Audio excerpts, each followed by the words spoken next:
જો તમારે પણ તમારું ગટ ડિટોક્સ અને ગટ હેલ્થ એટલે કે આંતરડાને સ્વસ્થ અને સાફ રાખવું છે તો આ 3 એપ તમારા માટે ખૂબ જ જરૂરી છે. સૌથી પહેલું છે ફાઈબર. તમારી ડેઈલી ડાયટમાં તમારે 25 થી 30 ગ્રામ જેટલું ફાઈબર ઉપયોગમાં લેવું જોઈએ, જેનાથી તમારું પાચન પણ સુધરશે અને તમારું આંતરડું પણ સાફ રહેશે. બીજું છે ફર્મેન્ટેડ ફૂડ. ફર્મેન્ટેડ ફૂડ એટલે કે idli, dosa, apple cider vinegar, dhokla કે દહીં. આ વસ્તુનો ઉપયોગ કરી તમે તમારા આંતરડાને સ્વસ્થ રાખી શકો છો. ત્રીજું છે ફાસ્ટિંગ. ફાસ્ટિંગનો અલગ અલગ પ્રકાર હોય છે.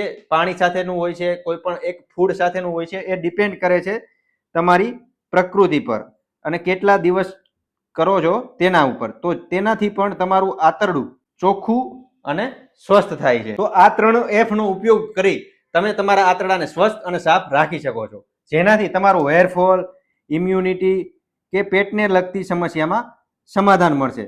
જો તમે પણ ફાસ્ટિંગ વિશે વધારે ડિટેલ્સમાં જાણવા માંગો છો તો કમેન્ટ કરો ફાસ્ટિંગ, અને આપણે નેક્સ્ટ વિડીયોમાં ફાસ્ટિંગ વિશે વાત કરીશું.